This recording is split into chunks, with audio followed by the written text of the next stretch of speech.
curar e salvar.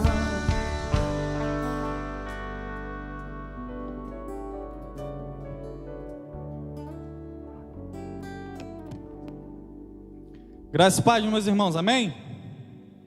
Graças e paz, meus irmãos, amém? Aleluia. Meus irmãos, queria convidar a igreja a abrir as vossas Bíblias. 1 Coríntios capítulo 10, versículo 31. Nossa irmã acabou de ler.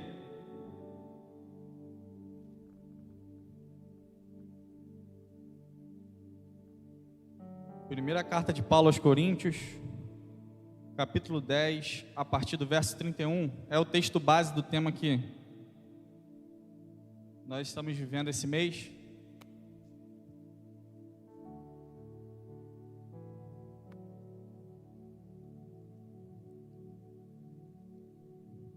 Quem achou, diga amém.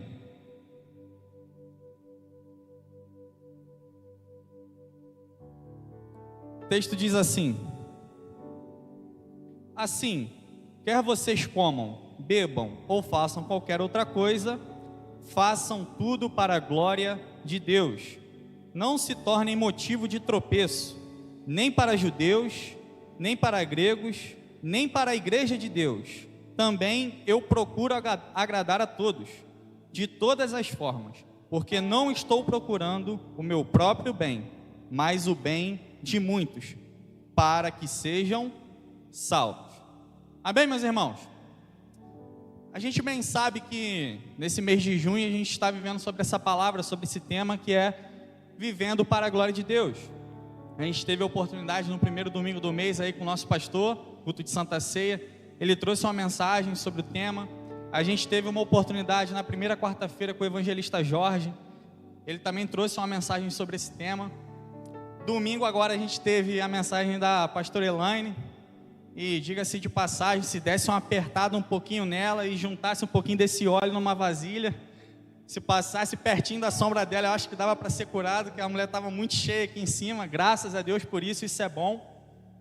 E cá estamos nós hoje com essa oportunidade de poder trazer mais um pouco sobre esse tema, acerca de viver para a glória de Deus. Meus irmãos, eu confesso que toda vez que eu me deparo com um tema e me coloco para poder estudar sobre esse tema, eu tento de alguma maneira ir na raiz, sabe? Tentar encontrar ali o fundo da onde surgiu, aonde se originou, para que eu consiga entender de fato o que Deus quer falar acerca disso. E por mais que todos os pregadores já trouxeram uma palavra acerca desse tema, eu queria trilhar um caminho, eu queria construir uma narrativa com vocês nessa noite, para que a gente possa entender aquilo que também Deus colocou no meu coração acerca desse tema. Quando a gente olha para 1 Coríntios capítulo 10, e a gente tenta analisar o contexto, o que está acontecendo aqui é que Paulo está trazendo à igreja alguns toques que os irmãos da igreja de Coríntios precisavam entender para que eles pudessem ter uma boa conduta cristã. Quando você começa a ler o capítulo 10 de 1 Coríntios, você vê que Paulo começa a fazer uma comparação acerca do povo de Israel e dizer que certas atitudes desse povo nós deveríamos tomar como exemplo para não cometer igual, porque no passado eles erraram em diversas coisas, em diversas ações, e isso trouxe consequências negativas para aquele povo. Então aquele povo se levanta como idólatra, aquele povo se levanta com uma imoralidade, aquele povo se levanta murmurando, aquele povo se levanta fazendo diversas coisas no meio da nação de Israel, e Deus não se agrada disso. E o Senhor faz esse comparativo, assim como aquele povo de Israel foi punido por agir daquela forma. O apóstolo Paulo começa dizendo: olha, vocês precisam observar esse exemplo e entender que essa conduta que eles fizeram no passado não pode ser seguida. É um exemplo negativo de fé.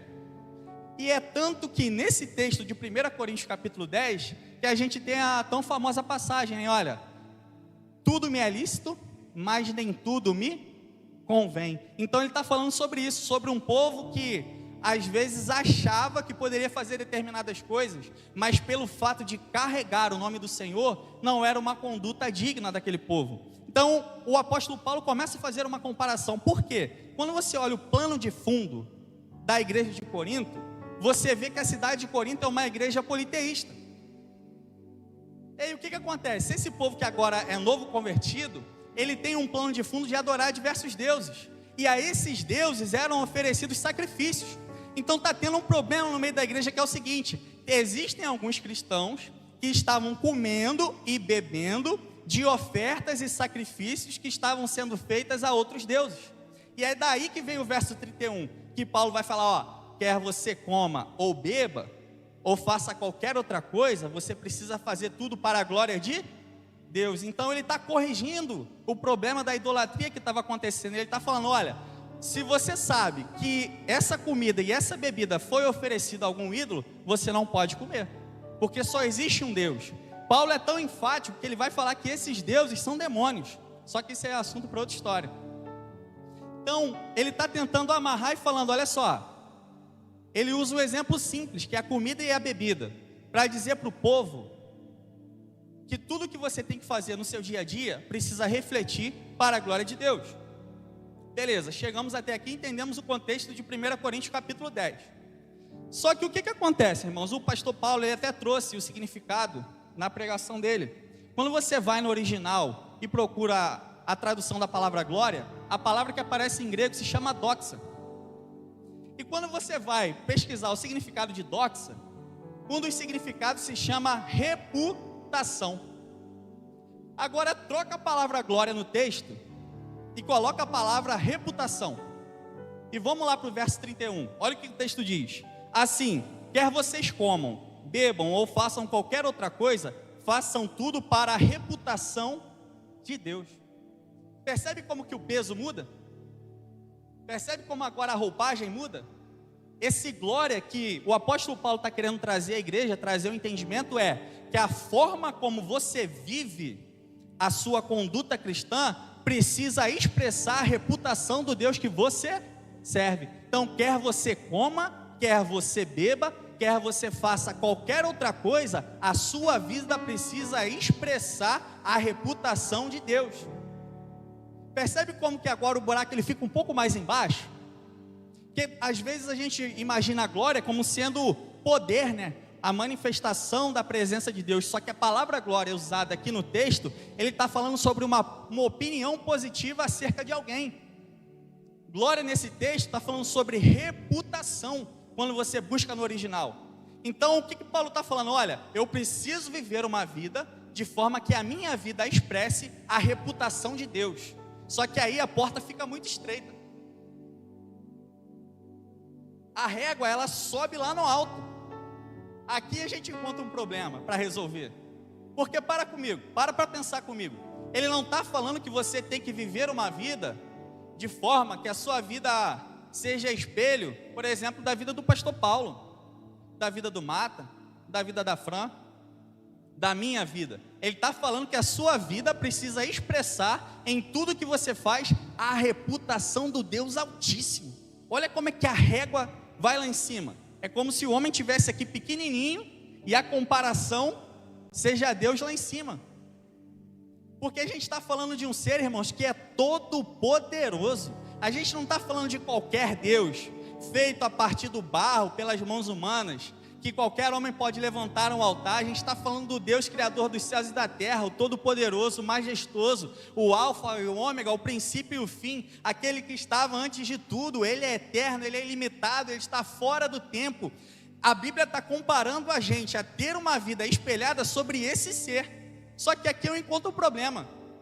Imagina só, eu homem, na minha pequenez, tentando viver uma vida que reflete esse Deus tão grandioso. Você percebe que existe uma distância aqui?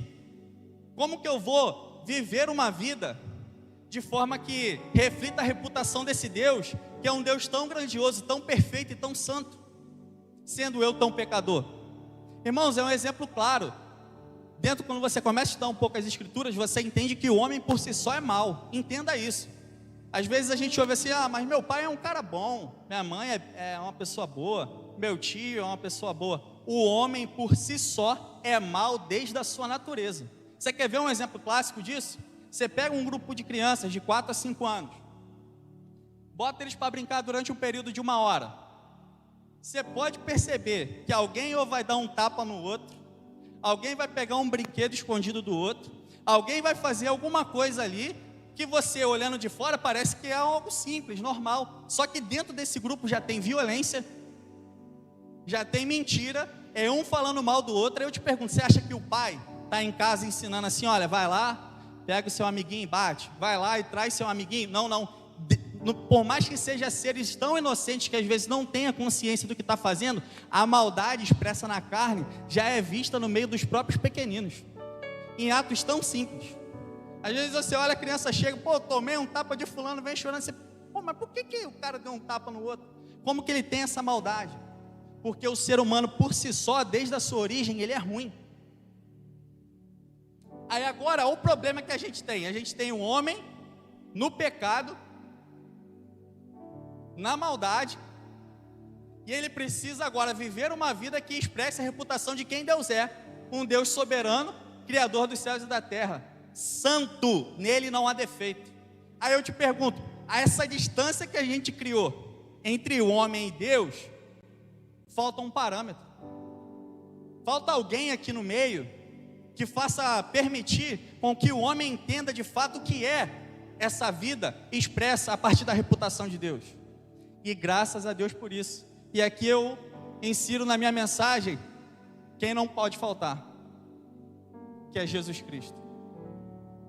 A mediação entre o homem e Deus, esse caminho tão distante que a gente precisa, é o próprio Jesus Cristo. Me prova isso da Bíblia. Romanos capítulo 3, verso 23. Porque todos pecaram e destituídos foram da glória de Deus, mas graças ao Senhor que foram justificados mediante a graça em Cristo Jesus por meio da sua redenção. Ou seja, é a partir de Jesus Cristo que eu consigo entender de fato o que é viver uma vida que traga a reputação de quem Deus é. Viver para a glória de Deus é olhar para Cristo. Viver para a glória de Deus é olhar para os evangelhos e entender que a única forma que eu vou conseguir alcançar de fato uma vida que espelhe e expresse quem Deus é se eu seguir os ensinamentos de Jesus. Não tem como eu olhar para qualquer outro homem e enxergar um caminho a não ser para Cristo. Você consegue entender aqui que viver para a glória de Deus, e talvez poderia ser até um tema dessa minha mensagem, é voltar para o propósito inicial do homem.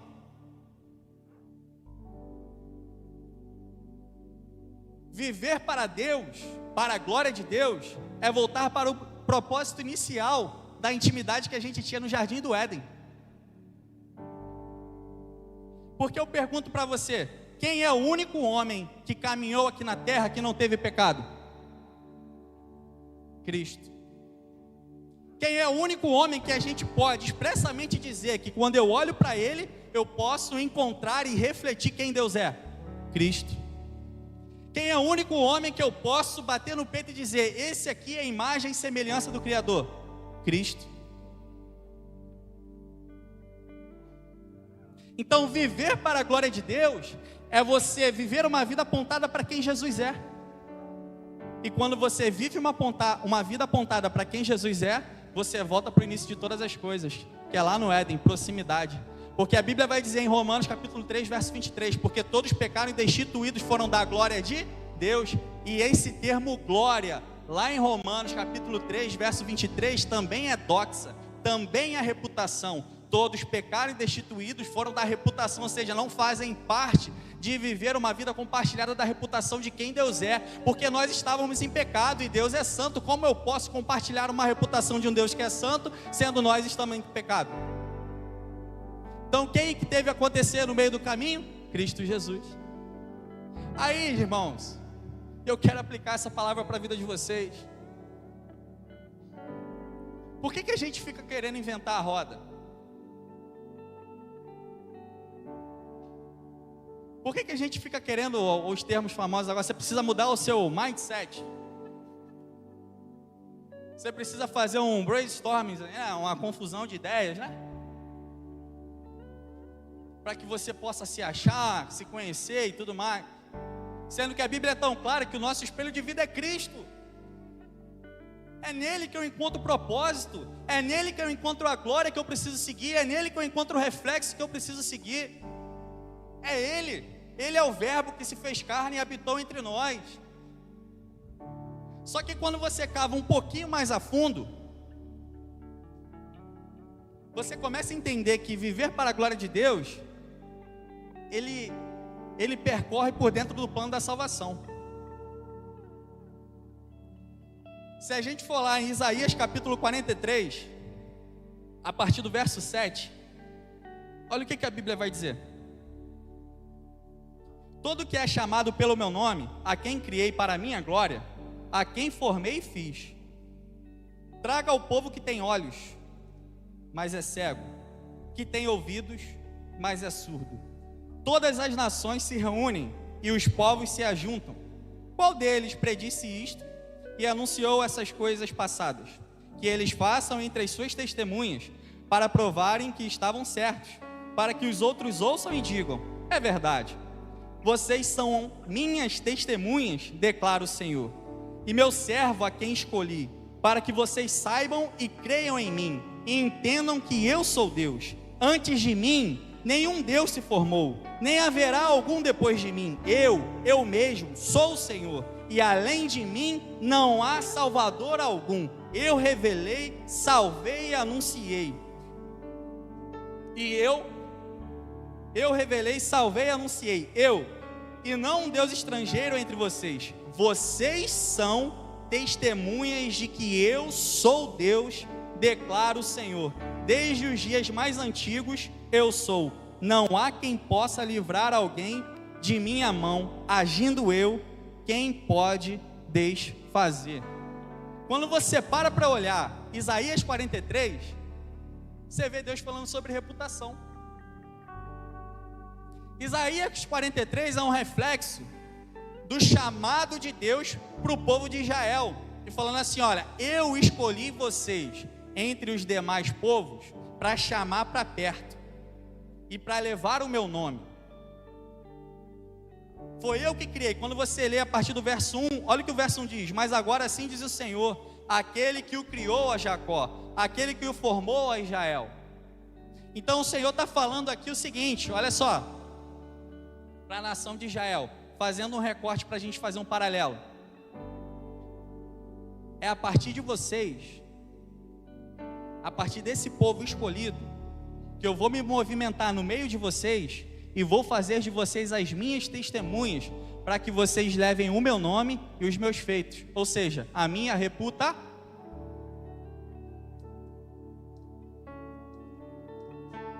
Então, quando você olha para o Antigo Testamento, toda a narrativa do Antigo Testamento é o quê? Deus se relacionando com um povo, fazendo com que o povo se torne um povo que leve o nome dele da maneira que tem que levar. Só que no meio de toda essa caminhada, isso dá certo? Isso dá certo, irmãos? Não dá certo. O povo peca, e toda vez que o povo peca, o que precisa acontecer? Precisa ir lá, morrer um animal, sacrificar, para que agora esse pecado possa ser lavado pelo sangue daquele animal, e que para agora o povo possa novamente ter um contato com o Senhor. Esse povo não consegue ao longo da caminhada, por si só, revelar a reputação de quem Deus é. Aí o que Deus faz? Já que esse povo que eu separei e escolhi não foi capaz de por si só se levantar no meio da terra e levantar a minha bandeira de forma excelente, e levar a reputação de quem eu sou, eu vou encarnar. Eu vou mostrar para a humanidade a forma como o homem tem que se portar. Aí vem Jesus, aí vem o Salvador, aí vem Cristo. Essa é a trajetória da caminhada, aí vem o plano da salvação. Então, viver para a glória de Deus, de forma que você reflita a partir da sua vida quem Deus é algo que Deus já está fazendo desde o princípio. Por isso que eu iniciei a mensagem falando que viver para a glória de Deus é você voltar ao propósito inicial. Deus já tentava fazer isso a partir da nação de Israel, só que o povo não conseguia pelo seu braço forte, precisava ter um mediador. Então quando você abre ali 1 Timóteo capítulo 2,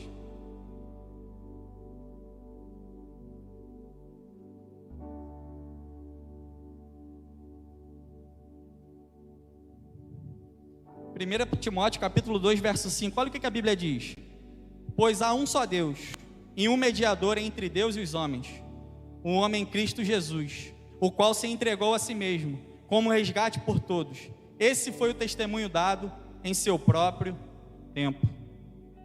Olha a Bíblia se justificando aqui novamente. Meus irmãos, eu vim aqui nessa noite para entregar uma simples palavra. Talvez hoje aqui, agora eu não fui capaz de expressar um jargão que você pudesse levantar a mão e dar um glória muito alto. Mas eu vim aqui nessa noite para falar para você que o propósito da caminhada está muito clara em viver para a glória de Deus, vivendo de forma como Jesus viveu. Irmãos, para refletir. Sai desse culto hoje, chega na sua casa, pega um papel e caneta e faz assim. Vamos lá. Marcos, como é que é o Marcos no trabalho? Eu sou assim, assado. Beleza. Agora troca o Marcos por Jesus, pô.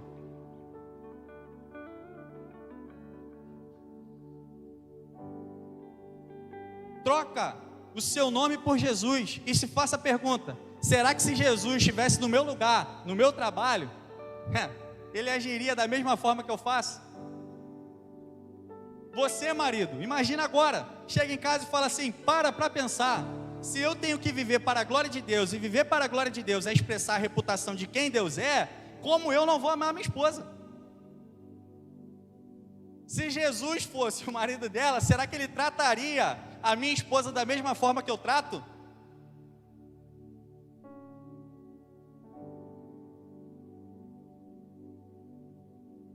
O nosso parâmetro é Cristo, a nossa resposta é Cristo.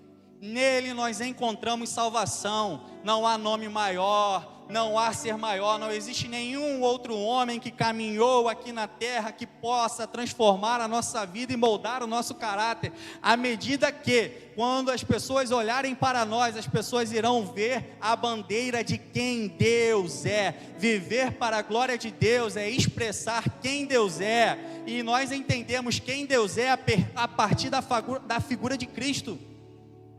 Nós entendemos quem Deus é a partir da figura de Cristo. Não existe um outro caminho. Não adianta você querer inventar a roda, não adianta você correr para lá ou para cá, não adianta o seu diploma, não adianta o quanto você ganha. Se a medida da sua vida não for Cristo Jesus, se Ele não for o mediador entre você e Deus, não há caminho.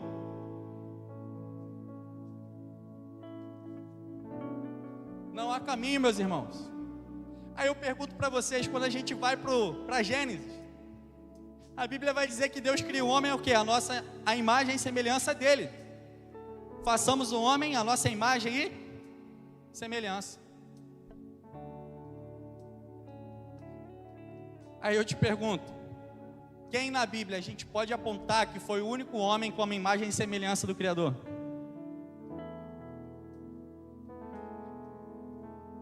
Cristo Jesus.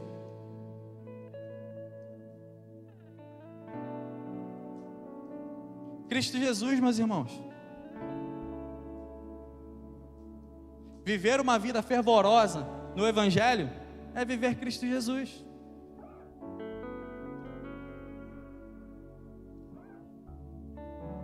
Viver uma vida fervorosa na sua caminhada cristã é entender quem Jesus é.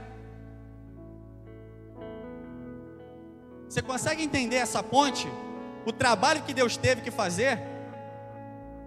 Ele caminhou com o povo hebreu, ele caminhou com a nação de Israel. Ele percebeu que ao longo do caminho o povo não entendia, o povo não conseguia seguir sobre a lei, o povo não conseguia cumprir as promessas, o povo não conseguia cumprir os mandamentos, o povo não conseguia andar alinhado.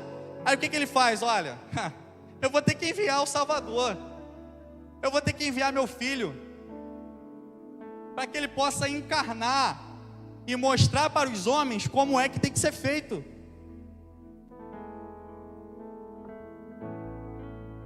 Consegue entender o plano da salvação e o trabalho que Deus teve por amor à sua vida?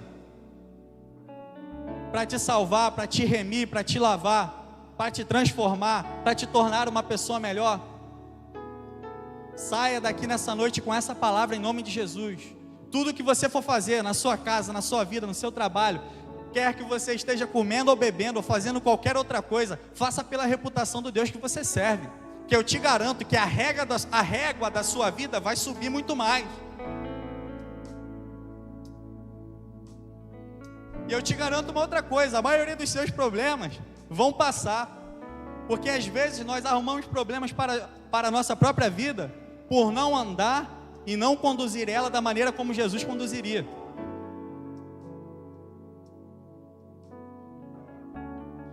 Jesus é a expressão do que é viver para a glória de Deus. E existe um propósito por trás disso tudo. Não é simplesmente viver, mas como Deus falou em Isaías capítulo 43, para você ser testemunha. Porque quando você se colocar em se tornar alguém parecido com Jesus, meu irmão, automaticamente as pessoas vão olhar para você e vão ver coisa diferente. E aí a sua vida será um testemunho, para que a gente possa concluir o que Paulo está dizendo no verso 32 e no verso 33 do texto de 1 Coríntios capítulo 10. Olha o que ele diz no verso 32. Não se tornem motivo de tropeço, nem para judeus, nem para gregos, nem para a igreja de Deus. Também eu procuro agradar a todos, de todas as formas, porque não estou procurando o meu próprio bem, mas o bem de muitos, para que sejam salvos. Quando Jesus Cristo é o espelho da sua vida, e você torna Ele o centro de tudo, você começa a entender o que é ser testemunha. E o resultado desse testemunho da sua vida é a salvação do próximo. Amém, meus irmãos? É uma palavra breve que eu trouxe nessa noite, mas para que você entenda o real propósito que é viver para a glória dele, que é levar a reputação do Deus que você serve. Fique de pé, irmãos.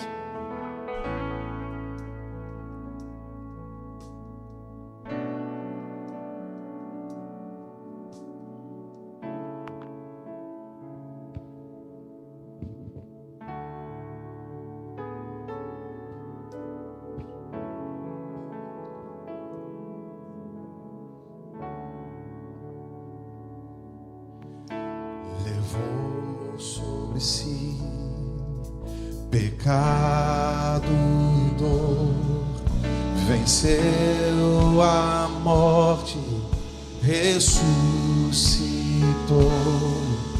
Um amor assim o mundo não conheceu. Feche teus olhos, adore ao Senhor. Levou sobre si e pecado e dor, venceu a morte, ressuscitou.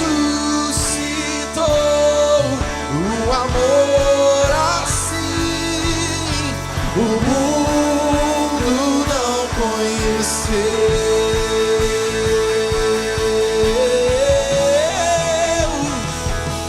No altar de adoração seja sempre exaltado Jesus, Filho de Deus, deixou a sua glória, morreu em meu lugar. Jesus, Filho de Deus. Amém, meus irmãos. Tu és Jesus, Filho de Deus. Queria que você nessa noite fechasse seus olhos. Coloca a mão no seu coração. Começa a fazer uma reflexão sobre a sua vida. Começa a fazer uma reflexão sobre aquilo que você precisa mudar. Começa a fazer uma reflexão sobre aquilo que Jesus pode entrar na sua vida e transformar para que você se torne alguém mais parecido com Ele. Faça uma oração nessa noite junto comigo. Senhor nosso Deus e Pai, muito obrigado, Senhor, por estarmos mais uma vez aqui na Tua casa, Jesus. Senhor, muito obrigado pela Tua palavra, Senhor. Muito obrigado pela oportunidade de viver, Senhor, e viver para a Tua glória.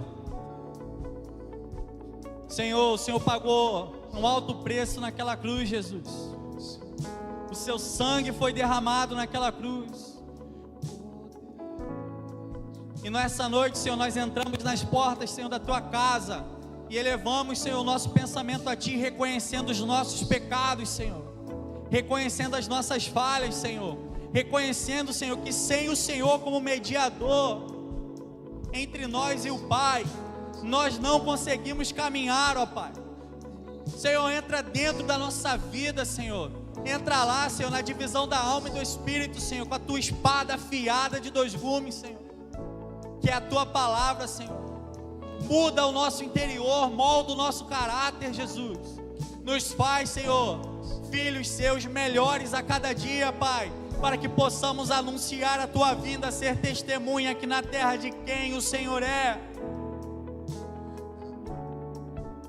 Muda, Senhor, o nosso interior, Jesus. Espírito Santo, trabalha no nosso interior, ó Pai, para que possamos viver uma vida aqui na terra, honrando ao Teu nome, expressando quem o Senhor é e vivendo para a Sua glória, Jesus. Essa é a nossa oração, Senhor, em nome de Jesus. Meus irmãos, nessa noite, existe alguém aqui que entrou por essas portas, que ainda não é crente em Cristo Jesus, e que de repente quer aceitar esse chamado, de aceitá-lo como o único e suficiente Salvador? Se você tem essa vontade, levanta a sua mão que a gente vai orar por você. Existe alguém aqui nessa noite que estava afastado dos caminhos do Senhor, quer aproveitar essa oportunidade para poder voltar para os caminhos do Senhor, entendendo que Ele é o nosso espelho e é que esse caminho que nós devemos seguir? Existe alguém aqui nessa noite? Amém, meus irmãos? Que o Senhor nos dê outra oportunidade. Amém. Seja exaltado, engrandecido, Seu nome é santo e poderoso é, e não há nada que apague o Seu amor. Na cruz me libertou, na cruz me libertou, na cruz me libertou, na cruz me libertou. Quem vai para casa depois dessa palavra, diga glória a Deus. Deus abençoe sua vida. Domingo estaremos aqui às 18 horas, culto de louvor, adoração ao Senhor. Traga um convidado, traga a sua família, que o Senhor tem algo a acrescentar ainda mais sobre cada um de nós. Amém? Feche seus olhos, oremos. Pai, muito obrigado, nós te louvamos, te bendizemos, ó Deus, porque o Senhor é bom e a tua misericórdia, Pai, dura para sempre. Obrigado por essa noite, obrigado pelo menos que tivemos aqui, obrigado pela tua presença sobre a nossa vida, obrigado pela tua palavra que veio aos nossos corações. Deus, que essa palavra que veio ao nosso coração, Senhor, que não possamos somente ouvir, mas sim colocar em prática para viver para a sua glória. Senhor, muito obrigado por tudo. Nos leve em paz, nos leve em segurança, nos livre de todo o mal, nos dê um sono tranquilo, abençoado e uma manhã renovada na tua presença, pelo poder que é no nome precioso de Jesus. Revela a bênção do Senhor, que o grande amor de Deus, que a graça do Senhor Jesus Cristo, que as dores e consolações do Espírito Santo venha ser com todos que amam e aguardam a vinda do Senhor. E o Bipa diz bem forte: 2025. Aplauda o Senhor nessa noite bem forte.